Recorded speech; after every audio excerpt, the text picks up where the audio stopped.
والصلاة والسلام ما لا بد منه درس نمبر 6 وقول و فعل ہر کسے کے سر مو از قول و فعل پیغمبر مخالفت داشتہ باشد آن را رد باید کرد، اور کسی کا بھی قول و فعل کے پیغمبر صلی اللہ علیہ وآلہ وسلم کے قول و فعل سے بال کے سر برابر بھی مخالفت رکھتا ہو اس کو رد کرنا چاہیے۔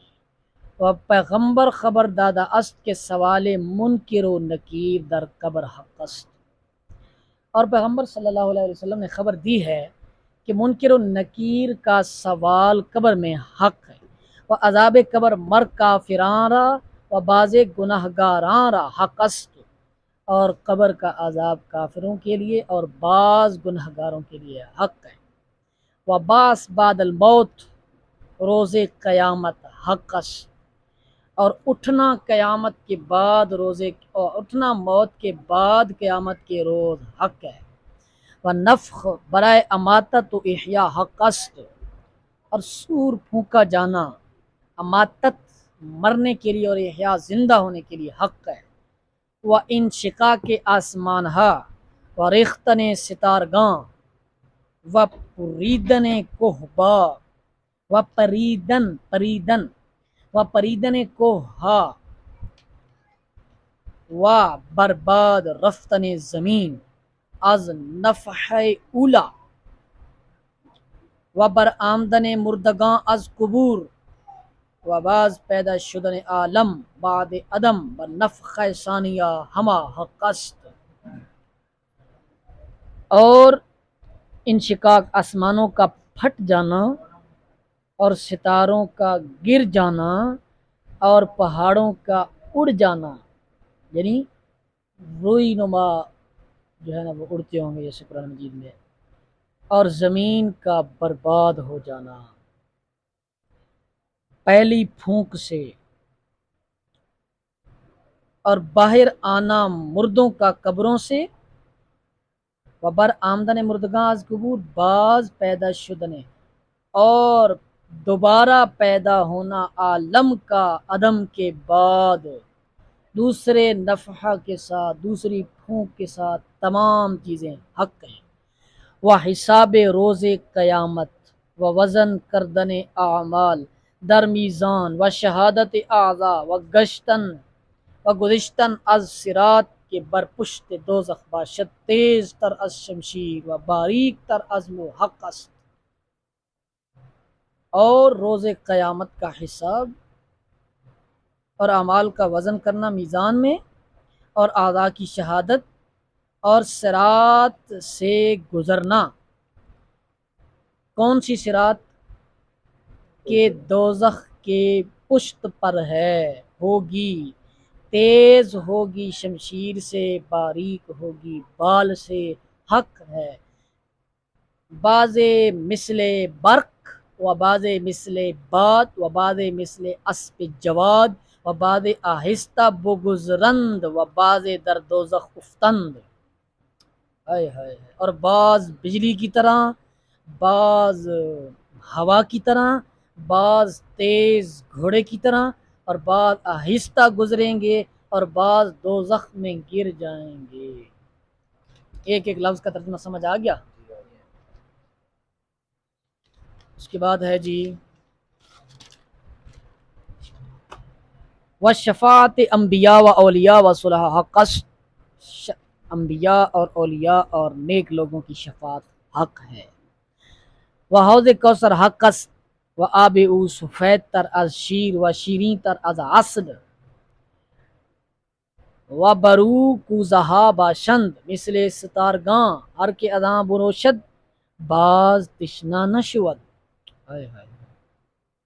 اور حوض کوثر حق ہے، اس کا پانی شیر دودھ سے زیادہ، شیر دودھ کو کہتے ہیں، دودھ سے زیادہ سفید، اصل شہد سے زیادہ میٹھا، اور اس پر کوزے ہوں گے، کوزے پیالے، اس پر بہت سے پیالے ہوں گے تاروں کی طرح مثل ستارگاں، جو کوئی اس سے پیے گا پھر پیاسا نہیں ہوگا، تشنا پیاسا۔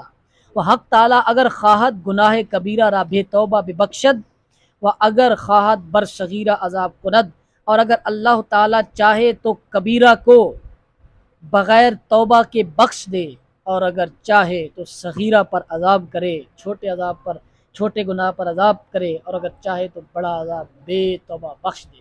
لیکن یاد رکھیے، میں نے پہلے بھی کہا تھا کہ یہ اللہ تعالیٰ کی قدرت بتائی جا رہی ہے، قدرت، یہ اللہ تعالیٰ کا قانون نہیں ہے، قانون نہیں ہے، قانون وہی ہے من یعمل مثقال ذرۃ خیرا یرہ، قانون وہی ہے۔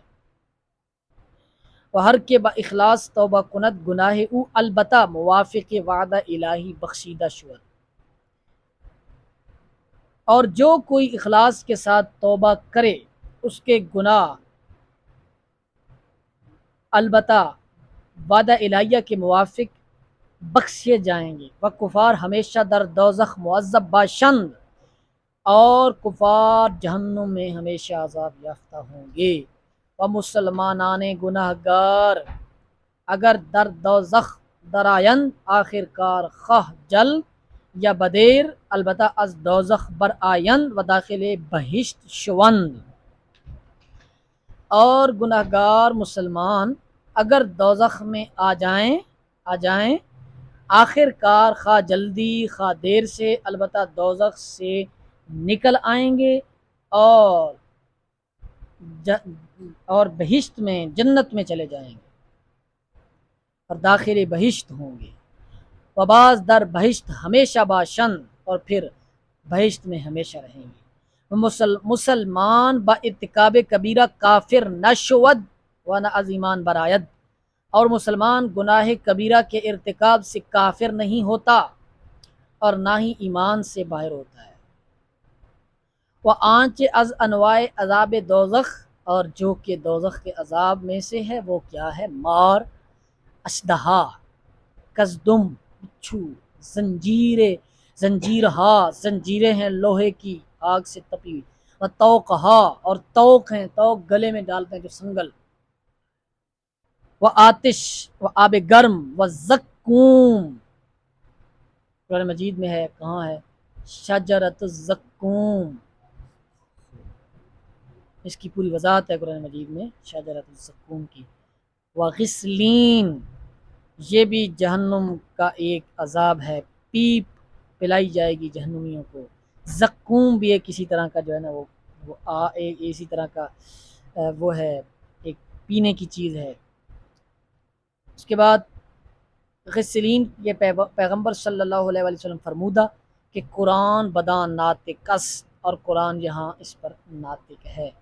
وہ انواع نعیم جنت، اور جنت کی نعمتوں میں سے انواع، اس میں از معاکل، کھانے میں سے کھانے ہیں، و مشارب، و پینے کی چیزیں، حور، حوریں، و قصور، محلات وغیرہ، ہمہ حق است، تمام چیزیں حق ہیں۔ و عمدہ ترین نعمت ہائے بہشت دیدار خداست، اور بہشت کی سب سے بہترین نعمت، سب سے عمدہ ترین نعمت وہ دیدار الہی ہے۔ کہ مسلماناں حق تعالی را در بہشت بے پردہ بے بینند، بے جہت و بے کیف و بے مثال، کہ مسلمان حق تعالیٰ کو بہشت میں دیکھیں گے بے پردہ بے حجاب دیکھیں گے۔ جب اقبال فرماتے ہیں نا، کبھی آ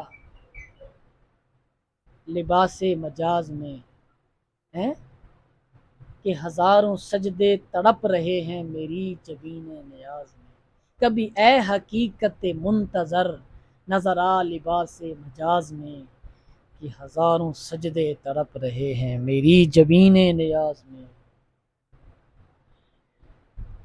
کہ مسلمان حق تعالیٰ کو بہشت میں بے پردہ دیکھیں گے، بے حجاب دیکھیں گے۔ لیکن یہاں سوال پیدا ہوتا تھا، بے حجاب دیکھیں گے تو وہ کیسا ہوگا؟ اسی کو صاحب بار شریعت نے بھی بار بار یہی بات کہی ہے کہ وہ بے جہت ہوگا، بے سمت ہوگا، بے کیف ہوگا، بے مثال ہوگا، کہ اس کی کوئی کیفیت بیان نہیں ہو سکتی، اس کی کوئی جہت بیان نہیں ہو سکتی، اس کو آنکھیں احاطہ نہیں کر سکتی، بس وہ جو دیدار ہوگا وہ ہوگا۔ وہ ایمان عبارت است از تصدیق قلبی با گرویدن و تصدیق زبانی، لیکن تصدیق زبانی عند الضرورہ ساقط شد، اور ایمان عبارت ہے دل کی تصدیق کے ساتھ،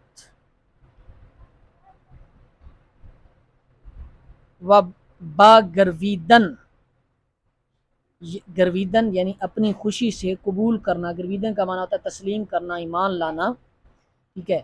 وہ تصدیق زبانی، اور زبان کی تصدیق، کہہ رہے ہیں ایمان عبارت ہے تصدیق قلبی کے ساتھ۔ تصدیق قلبی کیسا؟ تصدیق قلبی کیسا ہو؟ تسلیم کرنے والا ہو، اپنی رضا سے ہو، زور و زبردستی نہ ہو، کیونکہ زور و زبردستی تصدیق قلبی پر کی ہی نہیں جا سکتی۔ وہ تصدیق زبان، تصدیق زبان اور تصدیق قلبی کا مرکب نام جو ہے وہ ایمان ہے، لیکن تصدیق زبانی عند الضرورہ ساقط شود، لیکن اگر کوئی مجبور کیا گیا تو زبان کی تصدیق وہ چھوڑ سکتا ہے، غیر باغ ولا عاد، جیسے قرآن مجید نے فرمایا من اضطر غیر باغ ولا عاد، جس کو مجبور کیا جائے اسلام چھوڑنے پر وہ اپنی جان بچا لے، زبانی طور پر اسلام کا اقرار چھوڑ دے، اس پر کوئی گناہ نہیں۔ وہ اصحاب رسول صلی اللہ علیہ وسلم ہم عادل بودن، اب یہاں سے صحابہ کا بیان شروع ہو رہا ہے، اور تمام اصحاب رسول عادل تھے، اگر از قص احیانن ارتکاب معصیت شدہ تائب و مغفور گشتہ، اگر کبھی احیانن کبھی کسی سے، کسی صحابی سے کسی گناہ، کوئی گناہ ہوا، پھر وہ تائب ہوا اور بخشا گیا۔ متواترات از نصوص قرآن و حدیث با مدح صحابہ پرست، متواترات کس کو کہتے ہیں؟ وہ حدیثیں جو گروہ در گروہ چلتی آئی ہوں اس کو متواتر کہتے ہیں، نقل در نقل، یعنی اس کو ایسی جماعت نقل کرتی آئی ہو، عادلین کی ایسی جماعت نقل کرتی آئی ہو جن کا جھوٹ پر اتفاق محال ہو، اصول حدیث میں بھی یہی تعریف ہے۔ متواترات سے اور نصوص قرآن سے، حدیث سے مدح صحابہ پر ہیں، متواترات نصوص قرآن پر ہیں صحابہ کی تعریفوں سے۔ قرآن مجید فرماتا ہے رضی اللہ عنہ ورضوا عنہ، و در قرآن است کہ آہاں باہم محبت و رحمت داشتند و بر کفار غلاظ و شداد بودند، اور قرآن اس بات پر گواہ ہے کہ وہ آپس میں رحیم تھے، آپس میں شفیق تھے، لیکن کفار پر غلاظ اور شداد تھے۔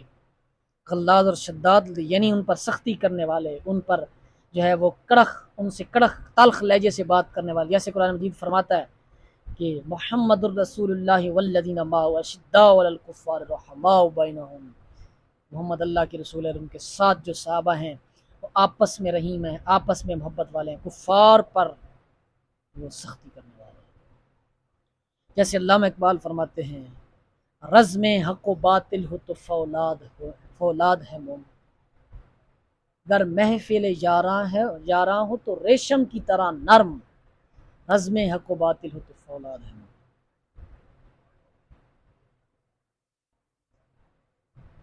ہر کے صحابہ را باہم مبغض و بے الفت دانت منکر قرآن است، جو کوئی صحابہ کو آپس میں بغض رکھنے والا اور بے محبت جانے وہ قرآن کا منکر ہے۔ ہر کے با آہاں دشمنی و غصہ داشتہ باشد در قرآن بر و اطلاق کفر آمدہ، اور جو کوئی ان سے دشمنی رکھے، غصہ رکھے ہیں، قرآن میں اس پر اطلاق کفر ہے۔ وہ حاملان وحی و راویان قرآن، اور وحی کے اٹھانے والے اور قرآن کے راوی ہیں۔ ہر کے منکر صحابہ باشد، جو کوئی صحابہ کا منکر ہو، پورا ایمان بقرآن وغیرہ ایمانیات متواترات ممکن نیست، اس کے لیے قرآن وغیرہ ایمانیات و متواترات پر ایمان ممکن نہیں ہے۔ وبا اجماع صحابہ و نصوص ثابت است، یہ ابو بکر رضی اللہ تعالیٰ عنہ، یہ اب خلافت کی ترتیب بتا رہے ہیں، اور اجماع صحابہ ہے اور نصوص سے ثابت ہے کہ ابو بکر صدیق رضی اللہ تعالیٰ عنہ را افضل دانستہ بوے بیت کردن، کہ صحابہ کرام نے ابوبکر صدیق رضی اللہ تعالیٰ کو سب سے افضل جان کر ان کی بیعت کی ہے. وبا اشارہ ابی بکر بر خلافت عمر بعد ابی بکر بنا بر فضل او اجماع آورند.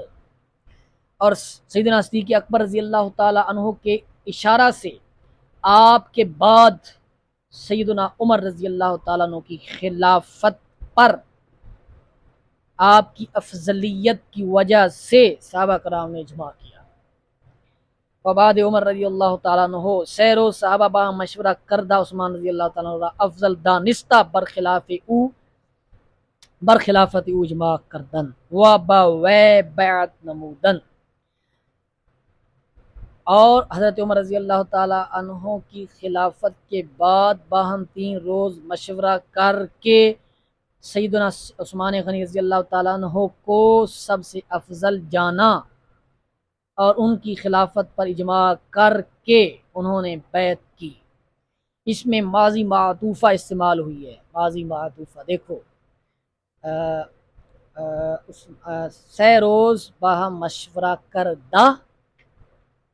کردہ و اجماع کردن و بیعت نمودن. آپ نے پڑھا تھا 2 ماضیوں کو ملا کر، تو ترجمہ بھی ایسے ہی ہو رہا ہے کہ مشورہ کر کے اجماع کیا اور بیعت کی. و بعد عثمان رضی اللہ تعالیٰ عنہ ہما اصحاب مہاجرین و انصار کے در مدینہ بودن با علی رضی اللہ تعالیٰ عنہ مرتضی کسے کہ با او منازعت کردہ مختی است. اور عثمان غنی رضی اللہ تعالیٰ عنہ اور بعد عثمان غنی رضی اللہ تعالیٰ عنہ کے تمام صحابہ مہاجرین و انصار کے مدینہ میں تھے، حضرت علی رضی اللہ تعالیٰ عنہ پر متفق ہوئے.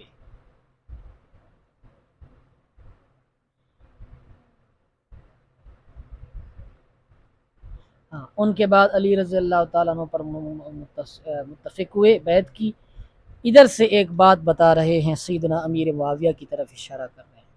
جس نے کسے کہ باؤ منازعت کرتا مختیس، جس کسی نے بھی آپ سے منازعت کی، یعنی اس کو منازعت کا معنی ہوتا ہے جھگڑا، لیکن یہاں یہ کریں آپ ترجمہ تعدیباً ادب کے طور پر کہ جس کسی نے ان سے اختلاف رکھا وہ مختی ہے، وہ خطا پر ہے. یہاں سے مراد سیدنا امیر معاویہ سرکار رضی اللہ تعالیٰ عنہ. یہ اہل سنت کا یہی عقیدہ ہے کہ مولا علی اس مسئلہ میں حق پر تھے اور سیدنا امیر معاویہ رضی اللہ تعالیٰ عنہ سے اجتہادی خطا ہو گئی. لیکن سوء ظن و صحابہ نبایت کر، اسی بات کی تصحیح کر دی جو میں کہہ رہا تھا. لیکن صحابہ سے سوء ظن مت رکھنا. شاید اس عبارت کو اٹھا کے کوئی رافضی دلیل پکڑے کہ دیکھو تمہارے اپنے مصنفین ان کو مختی کہہ رہے ہیں، ٹھیک ہے، تو یہ کوئی تعجب کی بات نہیں ہے. گرتے ہیں میدان میں شاہ سوار کی، وہ طفل کیا گرے جو گھٹنوں کے بل چلے. و مشاجرات آہارا بر محل نیک فرود باید آورد.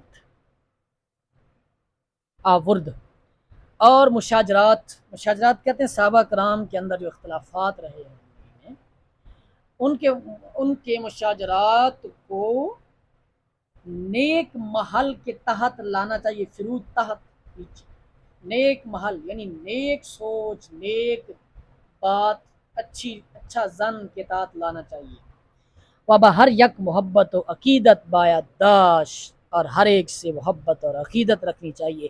این نس عقائد اہل حق، یہ عقائد اہل حق ہیں، عقائد سنت.